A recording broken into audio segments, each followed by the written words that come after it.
في البدء كان الكلمة والكلمة كان عند الله وكان الكلمة الله.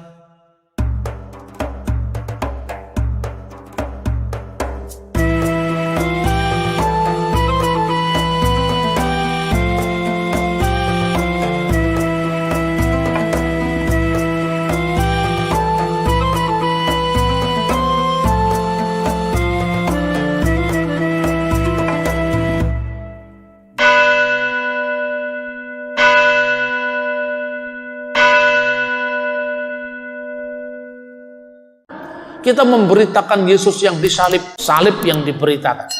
Tetapi di luar orang kan Yesus nggak disalib. Lah anehnya, yang mengatakan Yesus nggak disalib itu lebih pede ketimbang yang mengatakan setiap minggu kita mengatakan yang disalibkan pada masa pemerintahan Pontius Pilatus. Lu itu kan kredo sejarah, bukan sekedar kredo iman.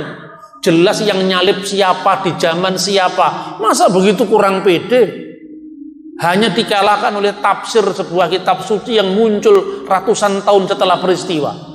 Jadi sebetulnya dalam konteks evangelisasi yang perlu diluruskan itu adalah minder wardeheit kompleks kita ini loh. Ini harus kita hilangkan dulu, jangan minder lagi. Karena apa? Soal penyaliban misalnya. Saya sering membuat ungkapan-ungkapan yang mungkin bagi orang lain itu tidak enak, tapi itu sekedar mengagetkan orang. Saya bilang, Yesus gak disalib Pak. Ya sudah, terserah kamu kalau kamu mengaku Yesus gak disalib. Tapi itu kan kitab sucimu, atau lebih tepat tafsir kitab sucimu. Nah terus kalau menurut Injil, Yesus disalib. Lah kalau saya ngomong menurut Injil itu kan keyakinan saya. Kamu ngomong menurut Quran itu keyakinan kamu, yang gak selesai. Memang keyakinan diadu keyakinan. Sekarang berani gak kamu tutup kitabmu, saya tutup kitab saya? Lah untuk apa? Ya cari sejarah saja. Wong Yesus itu pernah hidup di fakta sejarah. Dia kan sosok historis. Masa nggak ada catatannya? Ayo sekarang berani nggak? Saya tutup Alkitab saya. Kamu tutup juga kitabmu. Yesus disalib apa? Pasti disalib Yesus itu. Itu catatan sejarah. Makanya ketika saya ngomong begini, saya tidak pernah mau debat teologis. Karena debat teologis nanti kalau keliru ngomong masuk penodaan agama. Iya kan? Karena kita ngurusi kitabnya orang lain lebih baik. Kamu tutup kitabmu, saya juga fair, saya tutup kitab suci saya. Yesus pasti disalib. Mau marah nggak bisa sama saya. Memang faktanya Yosefus bicara penyaliban Yesus. Hanya berjarak 50-an tahun dari peristiwa. Kemudian Cornelius Tacitus bicara penyaliban Yesus. Itu seorang senator Roma dan ahli hukum Roma. Yesus disalib. Nah yang seperti ini sudah. Jadi ada banyak hal yang menurut saya dalam agenda evangelisasi itu paradigma kita harus kita ubah. Yang pertama, kita jangan minder. Karena orang yang suka mengejek kita lebih tidak pasti. Saya sampaikan, yang disalibkan pada masa pemerintahan Pontius Pilatus itu bukan dunia antah berantah. Datanya ada. Iya kan? Nah, hal-hal yang lain, soal Tritunggal, soal keilahian Kristus, itu rata-rata orang memahami karena Tuhan disamakan dengan fisik matematika. Orang mengatakan Bapa, Putra dan Roh Kudus 1 tambah 1 tambah 1 sama dengan 3. Itu kan 1 tambah 1 tambah 1. Sekarang kamu kalikan aja sekarang. 1 kali 1 kali 1 sama dengan berapa? Kamu kalau baru hitung tambah-tambahan tuh baru belajar menghitung. Perkalian lebih tinggi daripada penambahan. Kalau tak terhingga tambah tak terhingga tetap tak terhingga gitu loh. Ada banyak hal logika yang dimainkan dalam konteks mengejek iman Kristen. Dan ketika saya menyampaikan pembelaan terhadap iman kita, tidak ada penodaan agama di situ. Itu hak kita yang disalahpahami, kita bela iman kita. Itu loh saudara-saudara. Jadi menurut saya, kalau penginjilan itu bisa dilakukan dengan cara taat hukum, aman, ramah budaya, kenapa kita harus nyerang-nyerang agama orang? Ketika agama kita disalahpahami, saya malah seneng, karena waktu saya untuk menyampaikan kebenaran. Tapi kalau agama kita, iman kita tidak disalahpahami, ngapain tiba-tiba ngajak ngomong orang lain yang tidak nanya-nanya? Memang saya nanya kamu, saya tidak nanya kamu kok kamu ngomong. Lah mumpung kamu nanya, saya jelaskan. Gitu loh. Jadi segala sesuatu tetap harus disyukuri. Termasuk saya sakit di sini itu pemegang rekor terlama saya. Datang ke wilayah sesama Indonesia kan. Ini bayangkan saya di rumah sakit 5 hari, setelah itu disuruh istirahat 2 minggu lagi. Itu terlama itu. Tapi ya tidak apa-apa, sekalipun kadang-kadang ya rindu rumah. Tetapi kalau saya lihat banyak teman-teman panitia sampai panitia yang dibubarkan, saya juga ikut di sana. Saya punya keluarga baru di Kendari dan itu belum pernah saya lakukan sebelumnya. Karena itu saya mengucapkan terima kasih karena atensi dan semuanya yang sudah diberikan pada saya dan istri. Saya nanti pasti akan kembali ke sini lagi. Terima kasih. 3 orang yang di belakang sama jadi Anes karena saya tidak terlalu.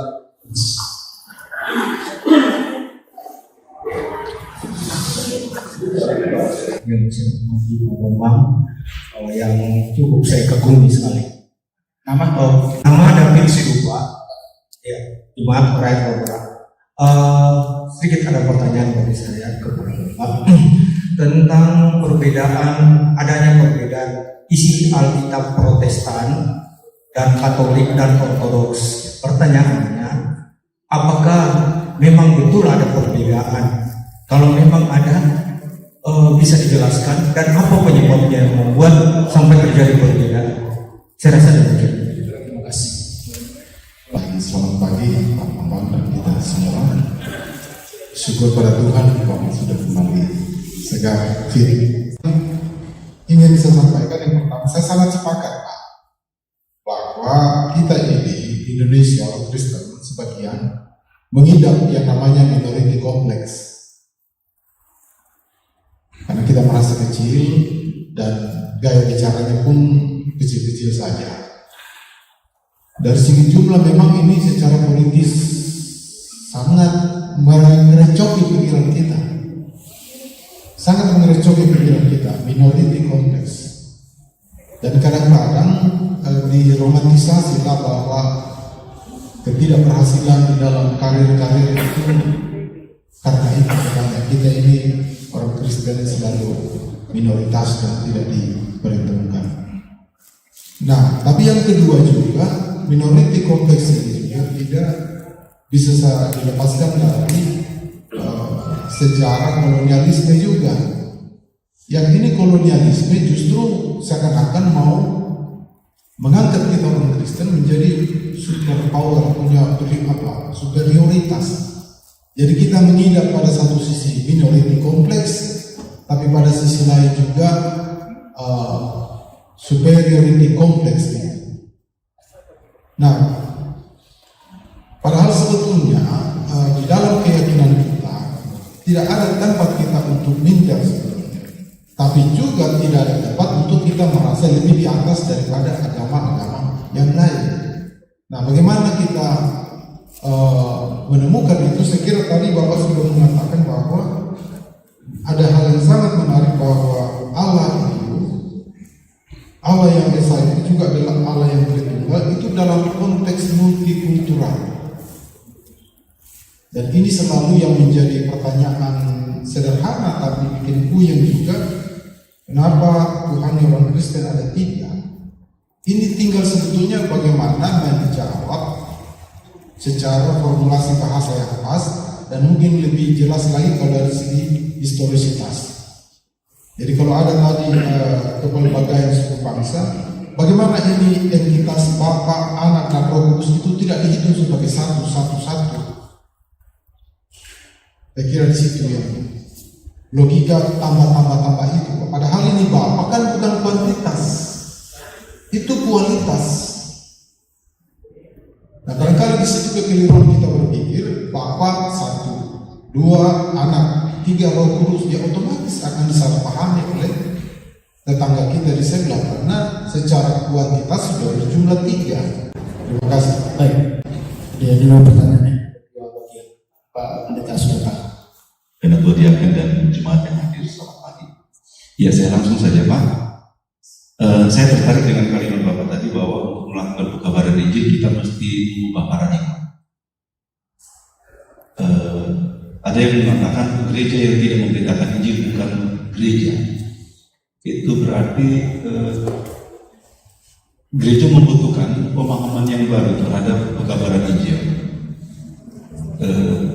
Karena kehadiran kita juga sebagai pendeta juga mungkin pemahamannya ialah bahwa bukan cuma kita yang mengabarkan Injil, tapi bagaimana gereja menjadi alat untuk memperlengkapi jemaat untuk memberitakan Injil. Nah, ada satu hal yang saya merasa mengganggu Pak, yang membuat kita mungkin terlena untuk tidak memberitakan Injil, karena entah jemaat, entah kita juga pendeta, kita sibuk menjawab kebutuhan rohani jemaat. Kita hanya memahami bergereja itu untuk menjawab kebutuhan beribadah jemaat. Yang penting saya beribadah. Akibatnya banyak yang muncul di soal itu. Kita berusaha memuaskan kebutuhan bergereja jemaat. Karena itu saya membutuhkan informasi dari Bapak. Apakah tradisi beribadah kita itu mengikuti warisan tradisi bait suci atau mengikuti warisan sinagog seperti yang Bapak bilang tadi? Artinya kalau di dalam mengikuti tradisi bait suci itu murni ibadah, pemahaman saya Pak.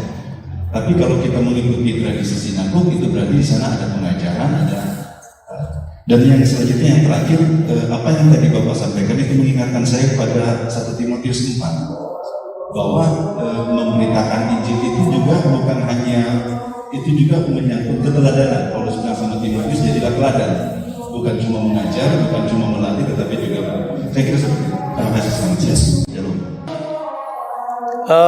Pertanyaan pertama itu sebenarnya sudah saya jawab di pertemuan seminar itu ya. Jadi bisa ngikuti channelnya Pak Nus itu ada kalau tidak salah. Jadi kekristenan itu memang mewarisi dua tradisi besar. Yang pertama kalau orang Katolik itu mengikuti Septuaginta. Septuaginta itu Alkitab dalam bahasa Yunani yang diterjemahkan di Alexandria. Di situ ada kitab Yudit, Tobit, Kebijakan Salomo. Kalau tradisi Protestan itu mengikuti Yamnia. Yamnia itu yang di Tanah Suci. Dulu dua gereja itu saling bertengkar, sekarang sudah tidak. Karena itu lembaga Alkitab menaungi dua-duanya. Lalu terjemahan lembaga Alkitab juga diakui oleh KWI. Ditulis di situ terjemahan ini diakui oleh Konferensi Wali Agung Gereja Indonesia. Kemudian yang kedua, bagaimana mengembangkan sikap di dalam penginjilan. Satu pihak kita tidak arogan, tapi di pihak lain juga tidak minder. Dalam gereja ortodok ya, di gereja ortodok itu sudah menjadi contoh karena dia gereja yang tumbuh di tengah-tengah masyarakat Islam yang sangat dominan di Timur Tengah. Itu ada ungkapan seperti ini. Saya tahu keselamatan itu ada di mana. Saya tahu pasti keselamatan itu ada di mana. Tetapi saya tidak boleh menghakimi keselamatan tidak hadir di mana. Jadi ungkapan ini saya kira ungkapan yang pertama, saya tahu pasti keselamatan itu di mana. Ini kita tidak pernah kompromi sedikit pun dengan iman kita bahwa Kristuslah jalan dan kebenaran dan hidup. Tapi di pihak lain, saya tidak berhak menghakimi keselamatan tidak hadir di mana. Itu mengembangkan sikap respek terhadap perbedaan dan menyerahkan segala sesuatu itu pada Tuhan sendiri sebagai hakim. Saya teringat apa yang dikatakan oleh Mahatma Gandhi. Itu menjadi contoh yang mestinya terus-menerus kita ulangi. Kisah itu, Gandhi itu pada masa mudanya dia pengagum Kristus dan dia merasa anak muda Gandhi itu bahwa Kristus itu menginspirasi gerakannya untuk memajukan rakyat India. Suatu saat pemuda Gandhi ini masuk ke sebuah gereja barat, gereja orang kulit putih. Lalu di tengah halaman gereja sebelum dia masuk ke gereja, dia sudah dicegah di situ, "Tuan mau kemana?" "Saya mau ke gereja karena saya tahu di situ ada Yesus Kristus yang diberitakan." "Itu betul Tuan, tetapi kulit Anda hitam. Ini gereja khusus untuk orang kulit putih." Betapa kagetnya Gandhi, Kristus yang tidak pernah rasis membedakan warna kulit atau bangsa apapun. Kok kenapa gereja mengkotak-kotak orang karena warna kulitnya? Dan terkenalah ucapan Gandhi, "Saya menerima Kristusmu, tapi menolak kekristenanmu." Nah pertanyaannya, siapa yang berani mengatakan Gandhi masuk neraka? Saya nggak berani. Iya toh? Pertama yang dikatakan, penolakan Gandhi terhadap lembaga yang namanya Kristianitas itu karena dia memandang kekristenan tidak mencerminkan apa yang diajarkan Kristus sendiri. Itu satu. Kedua, Gandhi gagal untuk menemukan bentuk keteladanan dalam iman Kristen beda dengan Yesus. Makanya dia dalam salah satu tulisannya dia mengatakan begini, kalau kaum misionaris membanjiri pelosok-pelosok India untuk bercerita tentang kasih Yesus, saya berusaha seumur hidup saya untuk mewujudkan kasih Yesus itu dalam perilaku sehari-hari. Mereka bercerita, saya melakukan apa yang dikatakan Yesus. Dan salah satu inspirasi dari ahimsa, gerakannya Gandhi, ahimsa itu emoh dengan kekerasan, bukan anti kekerasan. Kalau anti kan ada tidak sukanya, emoh, tidak mau dengan kekerasan. Itu salah satunya adalah Injil, secara khusus khotbah di atas bukit. Nah di sini yang diberitakan para misionaris Inggris itu hanya ortodoksia, sama sekali tidak tercermin pada ortopraksianya. Itu satu. Kedua, contoh lain lagi. Ini pengalaman saya sendiri. Saya ketemu dengan seorang Kristen yang masuk agama Buddha, dan kemudian diskusi sama saya. Nah ada seorang teman saya yang sangat-sangat gayanya itu sangat-sangat Pentakosta karismatik. Pokoknya ini jiwa yang hilang harus ditarik kembali pulang kepada Kristus. Padahal ini dia sudah menjadi biku agama Buddha. Terus dia tanya kepada biku ini, dulu biku kan beragama Kristen, kenapa kok mengkhianati Kristus? Ini bahasanya sudah bahasa yang melukai orang lain kan? Tetapi kesabaran sang biku itu luar biasa. Dia mengatakan, siapa yang mengkhianati Yesus? Saya tidak pernah mengkhianati Yesus. Loh buktinya kenapa meninggalkan Yesus? Saya tidak pernah meninggalkan Yesus. Kan bingung kan? Kan Anda masuk agama Buddha.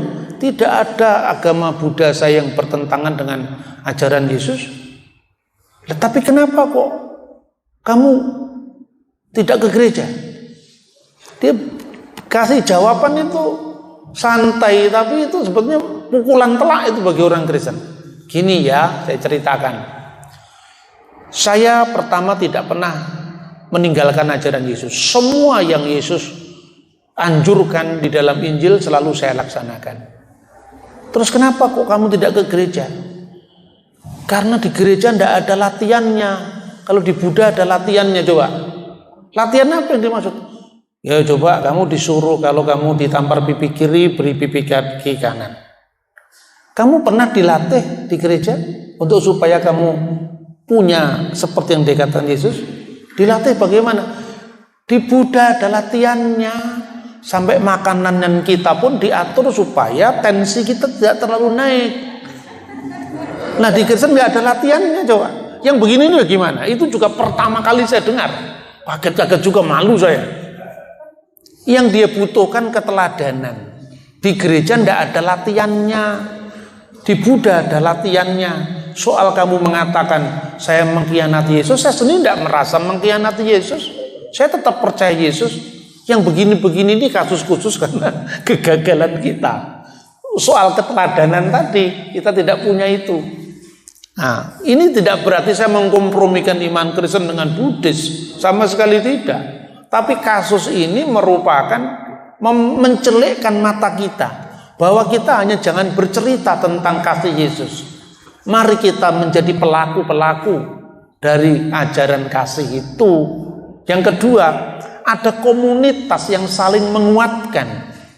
Komunitas yang menguatkan itu antara lain juga tadi itu. Orang Buddha tadi mengatakan di Kristen nggak ada latihannya, di sini ada latihannya.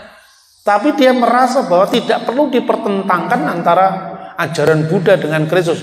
Sekalipun secara ortodoksi kita nggak setuju. Tetapi kita malu kan dengan itu kan. Itu saya kira. Kemudian Bapa, Putra, dan Roh Kudus. Apakah itu dipahami sebagai sesuatu yang bersifat kuantitas? Itu kan tergantung bagaimana kita menyampaikan ajaran itu kepada orang lain. Satu contoh ya. Saya punya seorang teman ini belajar bahasa Arab dari saya. Dia orang Kristen asli, lancar berbahasa Arab karena dia rindu untuk bersekutu lebih baik dengan saudara-saudara Muslim. Suatu saat dia sharing kepada seorang kiai dengan dia memberikan Alkitab bahasa Arab. Kiainya ini sangat-sangat senang dikasih Alkitab bahasa Arab karena dalam Injil Yohanes pasal 1 itu jelas itu mirip dengan Quran tentang Isa itu sebagai kalimatullah ya. Maka dikatakan dalam Yohanes pasal 1 itu juga digunakan kata-kata kalimatullah fil batil kanal kalimah wal kalimatu kana indallah wa kana kalimatullah. Pada mulanya adalah firman dan firman itu bersama-sama dengan Allah dan firman itu adalah Allah.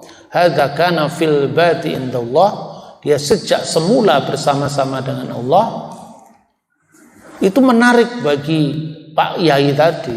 Lalu rupanya si teman ini nafsunya untuk menginjili Pak Yai tadi terlalu tinggi. Jadi dia tidak sabar itu loh. Ya bolehlah orang Islam boleh dakwah kepada Kristen boleh dakwah kepada Islam, tapi nilai-nilai kesopanan, kesantunan itu jangan sampai hilang. Tapi yang saya mau katakan itu bahasa komunikasinya. Dia tanya, gimana Pak Yai? Sudah membaca kitab Injil bahasa Arab? Sudah katanya. Gimana? Oh bagus sekali, saya sangat terinspirasi oleh Injil Yohanan pasal 1. Yohanes pasal 1. Itu bukan hanya Pak Yai ini, Bung Karno pun hafal itu Injil Yohanes pasal 1 dalam bahasa Belanda itu Bung Karno hafal. Pak Yamin, Muhammad Yamin itu mengawali bukunya Sabta Parwa itu in the beginning was the word, pada mulanya adalah firman. Ini menginspirasi banyak tokoh ini. Nah, kemudian kalau gitu apa yang menarik Pak Yai itu ungkapan Isa itu kalimatullah fil batil kanal kalimah wal kalimatu kana indallah wa kana kalimatullah. Karena katanya Pak Yai ini mirip sekali dengan Quran, sekalipun nggak sama, mirip sekali dengan Quran. Jadi innallaha yubasyiruki bi kalimati min ismul masih Isa bin Maryam wajihan fid dunya wal akhirat wa minal muqarrabin. Jadi sesungguhnya Allah memberikan kamu kabar gembira dengan firman dari Dia. Asmuhul Masih, namanya Al-Masih Isa bin Maryam, Isa putra Maryam. Mirip sekali katanya. Dia bernafsu untuk semakin bertanya, kalau gitu Isa itu siapa? Isa itu ya kalimatullah. Udah jelas Isa itu kalimatullah. Ya kalimatullah itu siapa? Kalimatullah itu Nabi Isa katanya.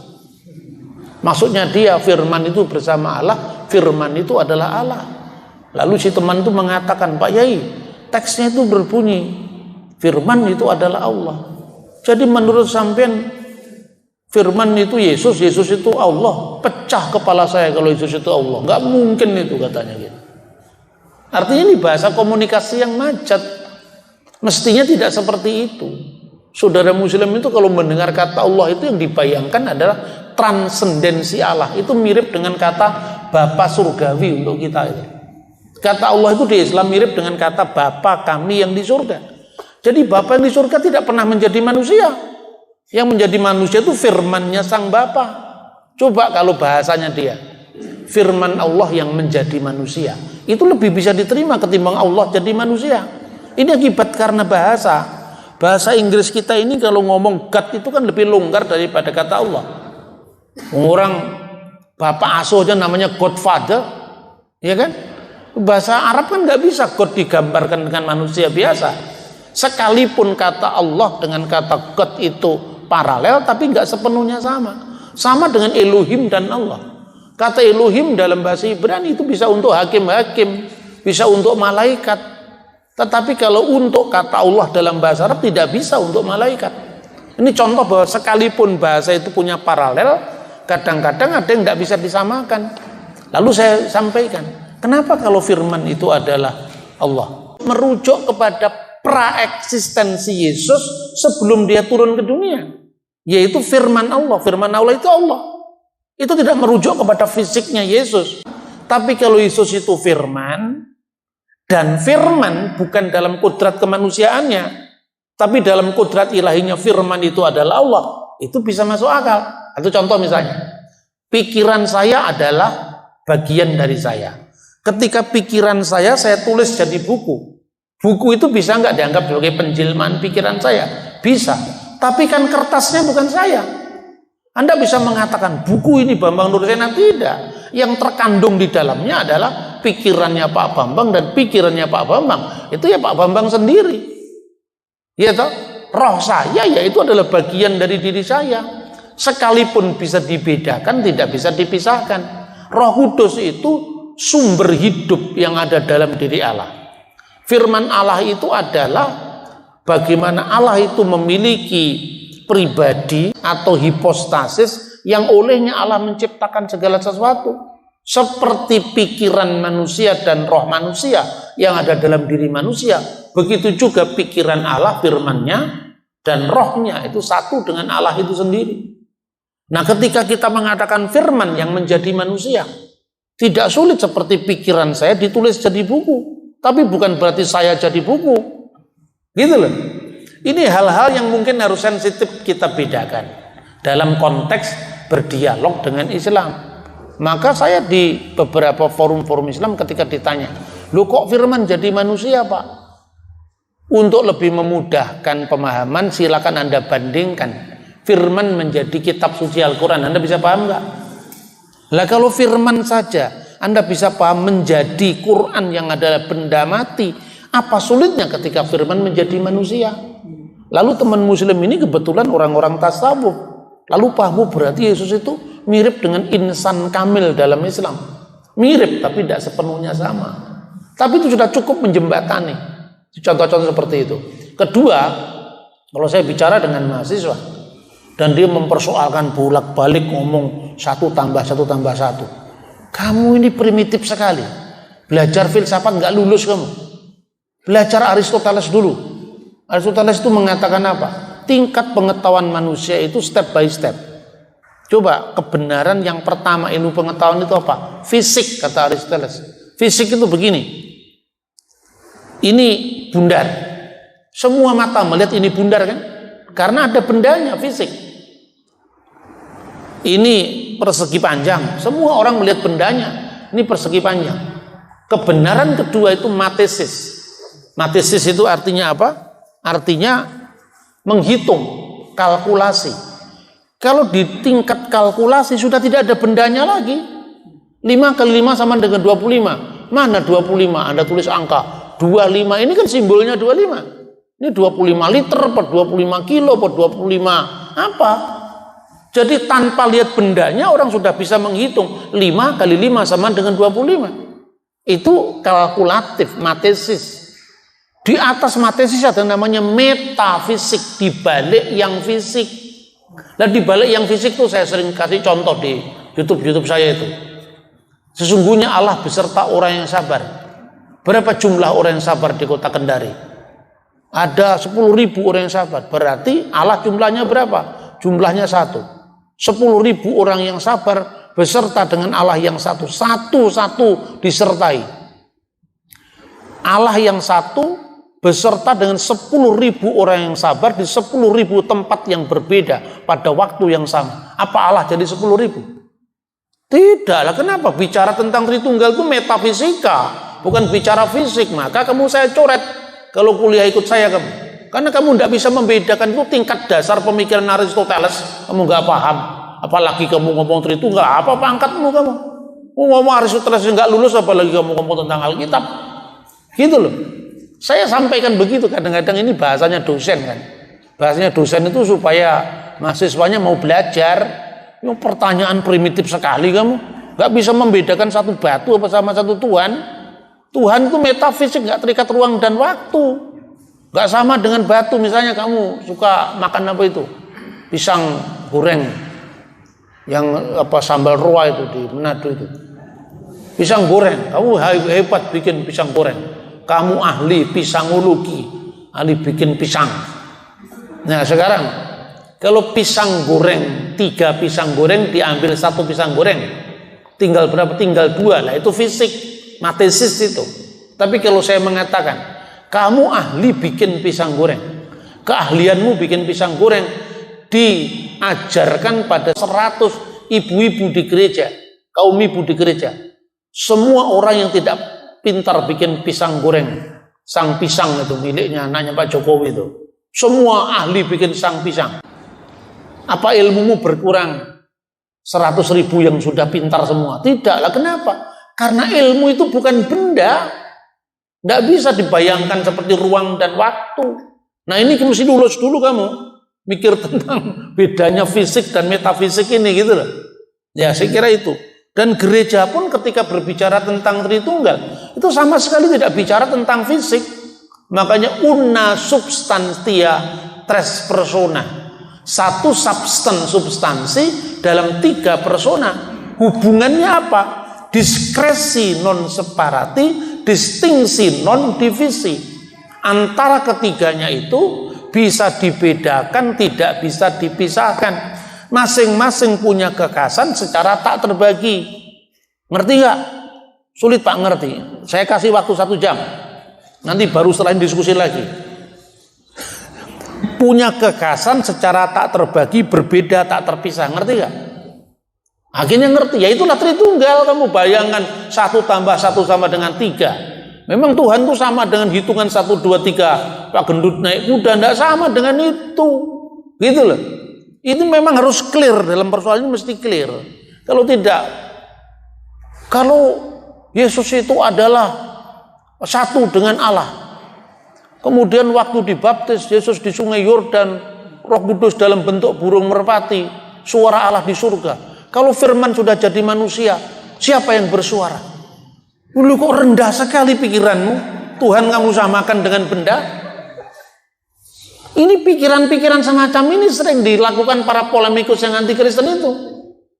Apakah Tuhan pernah kehilangan? Kalau Tuhan gara-gara firman-Nya menjadi manusia, kemudian kehilangan eksistensinya di surga, berarti Tuhan itu terbatas oleh ruang dan waktu. Apakah kalau sekarang Tuhan ada di sini tidak ada di sana? Itu berlaku untuk beruri, tidak berlaku untuk Tuhan. Aku di sini, engkau di sana, memang beda. Ya, karena manusia terikat oleh ruang dan waktu. Bedakan aspek ruang dan waktu dan yang beyond time, beyond space, gitu loh. Ini clear soal ini saya kira. Nah kemudian sama dengan waktu dikandung katanya. Kenapa? Waktu dikandungan tidak ada mujizat. Kan sudah tinggal dikandung. Loh iya, seperti kalau sudah dikandung berarti yang tidak ada mujizat karena sudah terpenjara dalam ruang dan waktu. Yang masuk dalam ruang dan waktu itu adalah Sang Putra dalam ruang dan waktu, itu ayatnya jelas. Yang dalam waktu yang singkat dibuat lebih rendah dari malaikat. Waktu yang singkat itu waktu inkarnasi itu. Gak paham juga saya katakan. Menurut Anda Quran itu firman Allah tidak? Firman Allah.